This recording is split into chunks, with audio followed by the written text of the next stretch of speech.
Let's get going. So let's get started with another YouTube video. Today's theme will be on the subject of rudeness, what Brits, above all, find terribly rude that you might not know about. I'm kind of banking on the fact that you don't know all of them. So there are certain things in your country, in your home country, that might feel completely normal to you, but in the UK can seem kind of rude.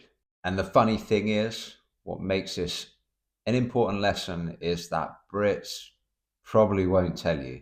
We can often speak indirectly, we're not confrontational, we don't often bring problems up unless we're completely fed up. So instead, a lot of people will internally, silently to themselves, judge your rudeness and maybe even complain about it later.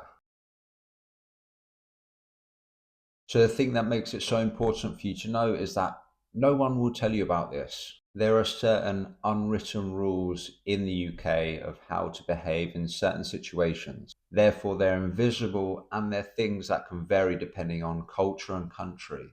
So what feels quote unquote polite in one country can feel abnormal in another. So are you doing any of the following? Are you skipping cues? Are you not saying thank you? Are you standing too close to people, being too direct, being too loud? Whilst none of those are crimes, it can leave many people in the UK feeling kind of uncomfortable. And what I think a lot of these things have in common, and what British culture values above many other things, are signs of consideration. Consideration towards other people. How are my actions and words going to affect other people? How are they going to be taken? Small disclaimer for you. Obviously, this doesn't make British culture correct or perfect. Far from it. It's just a way we behave in the UK, and things will just run more smoothly. And you'll get on with people even better if you follow these social expectations, let's call them. Also, additional note that not every Brit will care about these equally. These are general expectations after all. And I'll go into detail about my personal experience with them and which ones I think are more important than others and when. So we'll go from the top. The most important one for me, maybe the most talked about, it's queuing, what Americans call lining up. So if you've been to the UK, you'll notice that there are queues everywhere. We love queuing up. In supermarkets, we queue up. At the cinema, we queue up. At the bus stop, we queue up when the bus arrives. The same at airports, on the road, in our cars, we love to queue up. But one secret, shh, even when there's not a queue, there's often an invisible queue. Primarily at the pub, in bars, in cafes, where it'd be awkward to form a line, or there isn't the space to form a line, there can often still be a line. So be careful. And if you skip the queue, people will notice and many will be bothered. But I've got a secret for you. There's one way around it, and there's a second way where you can get away with it. We'll get to that in a second. Because what's interesting to me is the invisible queuing, like in a pub. You've got 3, 4 people spread around the bar.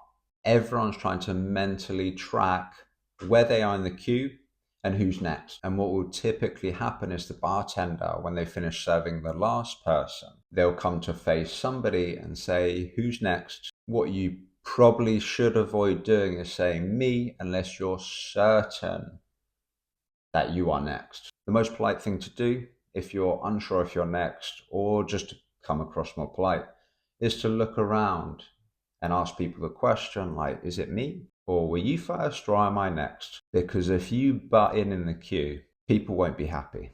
And Brits become a bit more direct when they've had alcohol.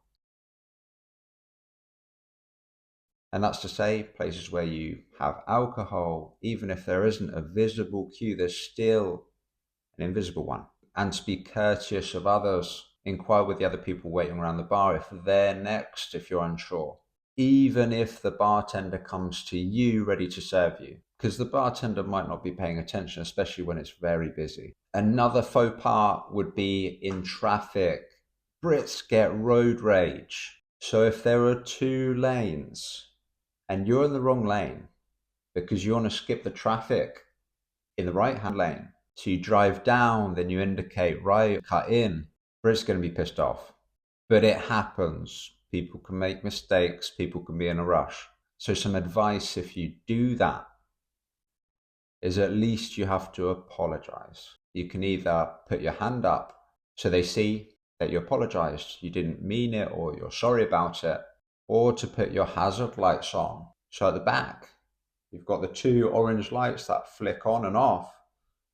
That can be a sign of apology as well, and calm us down and make us not so angry. The thing is, we just have a crazy obsession with queuing, and it really matters to us, even if we don't say anything. Brits are thinking it, Brits are muttering it under their breath, like, but most people won't confront you about it. Why do you care about it so much?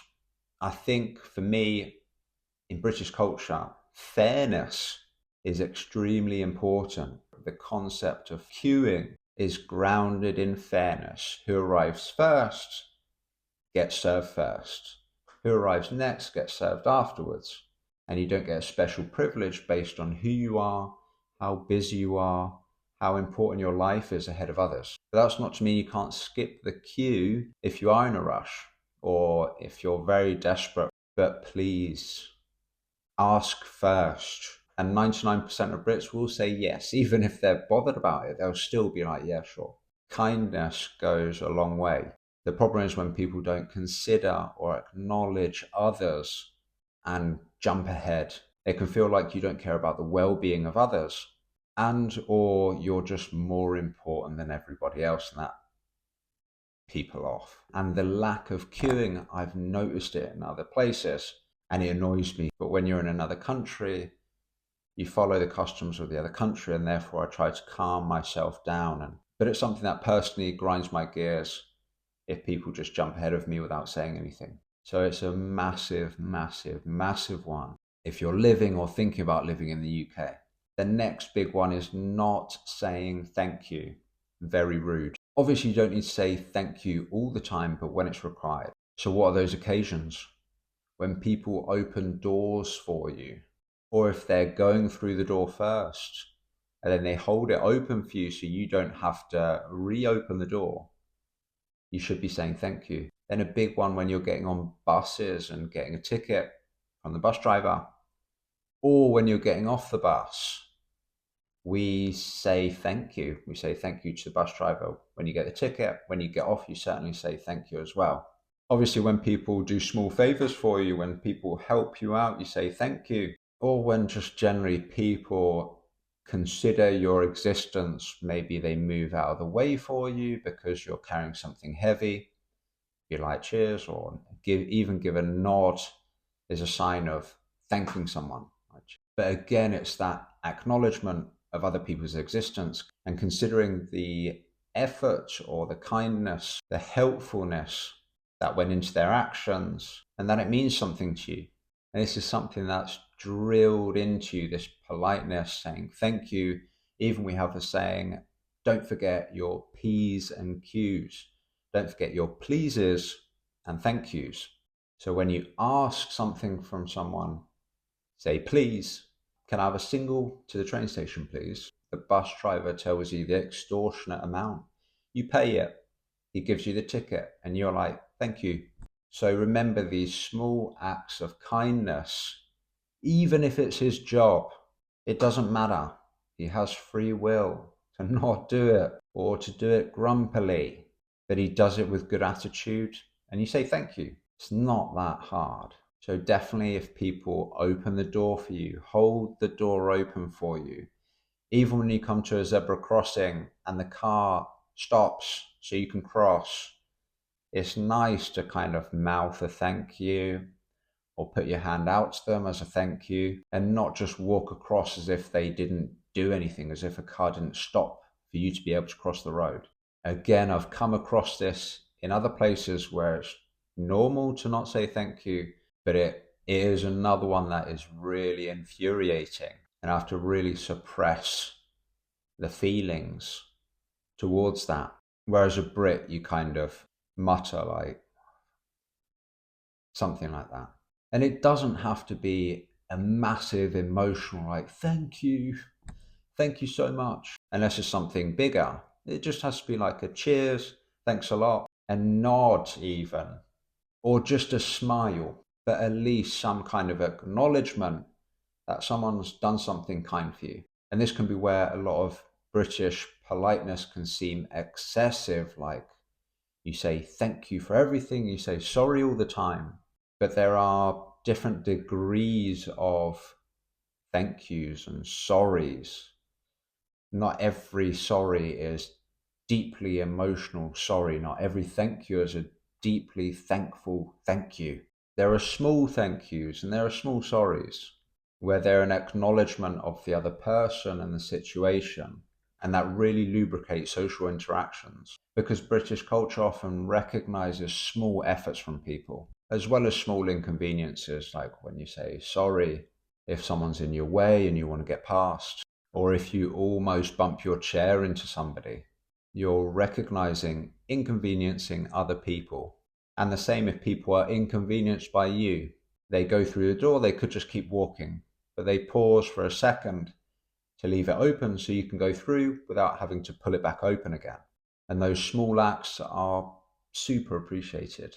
Then the next one, being too direct. For me, it's less important because in the UK, directness can vary. It kind of depends on the person you're interacting with, the situation you're in, and definitely your relationship with that person. But certainly for particular things, some bluntness, some directness can be taken very much to heart. One example from one of my students was when they were critiquing the work of a Brit that they knew reasonably well, and he let her know that he really took it to heart and it felt like a personal attack. And for me, they're very understandable. So there are those things that really shouldn't be said so directly. We can whittle these down to four things, let's say. One, personal criticism. Really try to avoid personally criticizing kind of anyone. Even close friends can take it to heart. So it usually has to be worded quite well.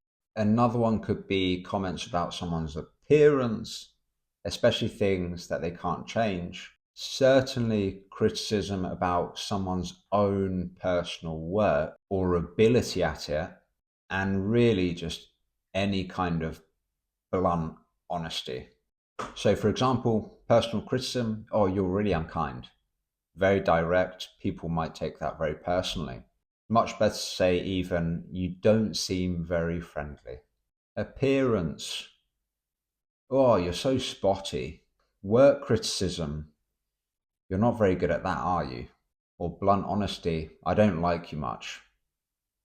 All those kinds of things can sound ever so rude. Maybe it's the same with you and in your culture, but I can just tell you things from my experience and from my perception of British culture overall. So, really, these, with a lot of people, because again, there are many people in Britain that speak much more directly and that don't take these things to heart, me included, but it can really depend on how people word things, my mood, who says it, and their level of authority on the topic. So imagine if someone says, you look very tired. I think you gained weight, haven't you? Your work isn't up to scratch. Even if those things are not meant badly, the intention is to help somebody. As a Brit, it can feel less like honesty and more like a personal attack. So this is where, and I've said it before, where British communication, when it's a negative thing, is often softened, like where something positive is often softened as well. Because the biggest thing, our self dignity is very important. Personal attacks on us, or at least what feel like personal attacks, are taken to heart. Next one, standing too close. For me, I'm not bothered, not going to lie. Also, you can couple touching into that. Some people can be bothered. With me, it depends who it is. So this is all about personal space. Everybody's different. Some people might want you a meter away. Some people don't mind 30 centimeters away, but just be aware of it. So these sorts of things are a bit more exclusive to public spaces. So queues, Don't be breathing down someone's neck in the queue. They might turn around and like shake their head like, what's going on? Trains as well. So this can be seating. Don't be sat up on someone. Don't take more space than is necessary. And if there are available seats everywhere, probably avoid sitting right next to someone else, because it can be a bit like, why are you sitting right next to me when there are like 5 seats available? It can feel a bit weird. And then also like unnecessary touching. Some people don't mind it. Again, it depends on the person. If we're unsure about someone, it can feel a bit more weird for them to be touchy, and we might be a bit more bothered about it. So just to be aware of it. But yes, this is person dependent, relationship dependent. With my friends, it's perfectly normal to be extremely close and extremely touchy, but you'll have other close friends who have that boundary. So just be careful, read the person's body language, kind of ease into it. So relationship matters. Are you close? Are you not close? Are you strangers? And how comfortable is that person with close proximity and potential touching, innocent touching? The next big one is being too loud in public. So that will be restaurants, cafes, trains, buses, waiting rooms like in hospitals. Be considerate of others. And obviously libraries. Many people, if you're being inconsiderate of others, playing loud music, being on speakerphone, speaking loudly, it can irritate people. And again, people probably won't say anything, but it could be a massive bother for people, and just be careful. If no one else is doing it, then err on the side of caution. If other people, if there's loud music around and it's a bit more like a party, then it's probably all right. And again, this ties back to British culture being about considering others, not imposing yourself on others. So there you can see how being loud can tie into being too close to someone. You're potentially imposing your situation, let's say, on other people. So if you're speaking loudly on the train, on the phone, which is, I think, kind of not allowed, it can feel like you're forcing your conversation on other people. They might be working, they might be reading, they might be listening to their music, but all they can hear is your conversation. It can feel rude.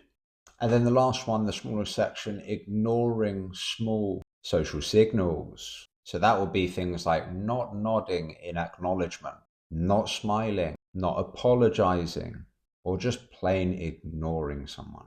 But like I said earlier, British culture runs on small acknowledgements of other people, acknowledging that you see someone, acknowledging that someone helped you, acknowledging that you potentially bothered someone. So if someone nods at you, nod back. If someone smiles at you, smile back. Typically, if someone apologizes to you, acknowledge the apology. Thank you, no problem. Sorry, it was my fault. Things like that. And just like not ignoring someone completely, because ignoring these small signals can feel really cold, really unfriendly, even weird potentially, certainly unusual, because so much of our communication is not just verbally, but non-verbally. But what links all of these together? Because for me, British culture often values showing awareness of other people, their time, their space, their comfort, and our general cooperation. Because a lot of what feels rude in England, in Britain, isn't aggression, but some kind of thoughtlessness. It can feel like the other person has disregarded you, ignored you, not thought about you, not acknowledged you. And that gets people a bit angry. Because for us, it's a two-way street. I'm considerate towards you, and you should be considerate towards me, and we get along. If I'm considerate towards you, but you're not considerate towards me, it feels like you're not playing the game, which feels disrespectful. But the funny thing is, Brits won't tell you about this. We'll just internally rage and we'll think that's a bit rude. And if we don't mutter under our breath, we might let it off our chest later on to a friend, family member, or whoever. Ooh, heavy topic. I hope you enjoyed it. Another YouTube video. Like, subscribe, comment. Please like, get involved, and I'll catch you again soon.